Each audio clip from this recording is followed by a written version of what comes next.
धन्यवाद अध्यक्ष महोदय जी। आज से 1 साल पहले हमारे माननीय गृह मंत्री श्री अमित शाह जी ने यशस्वी प्रधानमंत्री श्री नरेंद्र मोदी जी के नेतृत्व में पूरे देश के सामने संकल्प लिया था, घोषणा की थी कि मार्च 31 2026 तक हम ये जो माओवाद है, ये जो लेफ्टिस्ट वामपंथी टेररिज्म है, इसकी जड़ें जो है देश से उखाड़ फेंकेंगे। और आज इस सभा के द्वारा, इसके माध्यम से मैं हमारे गृह मंत्री जी को, हमारी सरकार को बहुत बहुत शुभकामनाएं देती हूँ। ये संकल्प सिद्ध करने के लिए उनकी बहुत सराहना करती हूँ। अध्यक्ष महोदय, 1967 में ये छोटी सी चिंगारी माओवाद की उठी थी। उस वक्त अगर कांग्रेस सरकार चाहती तो इसको उसी वक्त दबा सकती थी, लेकिन उन्होंने क्या किया, उल्टा उन्होंने आदिवासी लोगों को जो है वो सौतेला ट्रीटमेंट दिया। उनके बीच में जो एक वैचारिक दूरियां थी उनको कभी भी उन्होंने खत्म नहीं किया।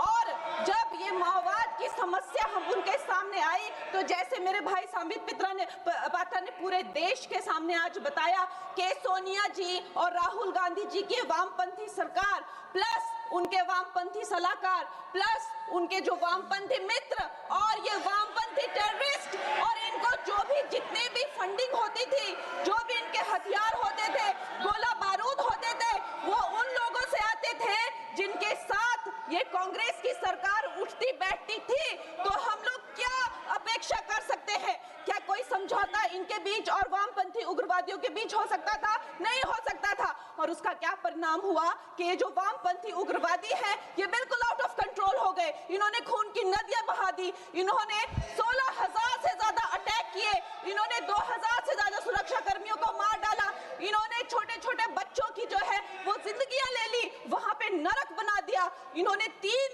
पीढ़ियां ये जो है नक्सलवाद की जो आग में है जो इन्होंने झोंक दी।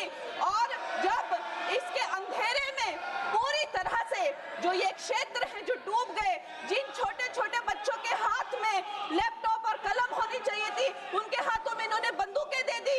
अध्यक्ष महोदय, इन्होंने जब पूरी तरह से उनका भविष्य खत्म कर दिया तो पूरी तरह से अंधकार में तो अपना हाथ झटक लिया। इनको रेड कॉरिडोर बोल के, नो गो जोन बोलकर जो है पूरे देश में बदनाम कर दिया। हम भी फिल्म इंडस्ट्री में हम सोचते थे कि इतने अच्छे जंगल हैं, वहां जाके कोई गांव की शूटिंग करते हैं, अच्छा कोई गाना बनाते हैं, लेकिन उस टाइम की जो व्यवस्था है वो क्या कहती थी, अरे ये जो आदिवासी लोग हैं ये बड़े ही उग्र होते हैं, ये देश के साथ नहीं रहना चाहते, वहां शूटिंग मत करिए। खुद की असफलता छुपाने के लिए इन्होंने पूरे देश से जो है आदिवासी समाज को इन्होंने आइसोलेट कर दिया।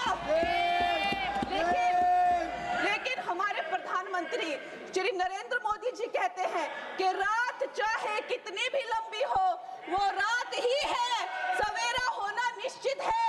और 2014 में जब प्रधानमंत्री जी की सरकार आई और आज हम देखते हैं कि उन्होंने एक आदिवासी महिला को जो है वो राष्ट्रपति बनाया, उन्होंने हमारे सुरक्षा बलों को जो है वो सशक्त किया और उनको सशक्त करने के बाद उन्होंने वो रेड कॉरिडोर, वो भयानक नो गो जोन को जो है वापस लिया, वहां पे संविधान स्थापित किया। अध्यक्ष महोदय, मैं एक नई सांसद हूँ, मुझे 2 मिनट दीजिए। और खैर प्रधानमंत्री जी ने क्या विकास किया वहां पर, चाहे वो घर बनवाए हो, चाहे वो नल लगवाए हो, चाहे वो 70 लाख महिलाओं को 1,000 की मदद की हो, 21 किस्तों में 13,000 करोड़ दिए हो, या वहां पर जो है जितने भी काम किए हो वो मैं अगर शुरू कर दूं तो आज दिन से रात और रात से फिर दिन हो जाए तो उसमें मैं नहीं जाऊंगी।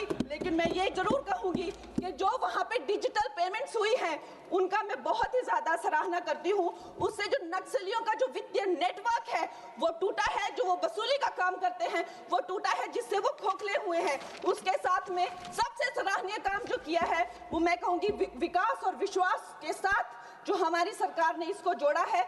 उसके उपरांत जो है उन्होंने जो समर्पण की नीति अपनाई है, 8,000 से ज्यादा युवा जो हैं वो समर्पण कर मुख्य धारा से जुड़े हैं, उनको 5 लाख की राशि और उनको रोजगार दिया जा रहा है। महोदय जी, मेरे पास कहने के लिए तो बहुत है लेकिन मुझे बहुत ही कम समय मिल रहा है। सदन के पास समय नहीं है। इस तरह की नीति हमने दोगो में भी अपनाई है और वहाँ भी बोडो में, आसाम में भी 10,000 से ज्यादा लोगों ने समर्पण किया है। और मैं अंत में महोदय जी, मैं यही कहना चाहूंगी कि गृह मंत्री जी ने और प्रधानमंत्री जी ने पूरे देश में यह संदेश दिया है कि ये देश बंदूक की नोक से नहीं चलेगा।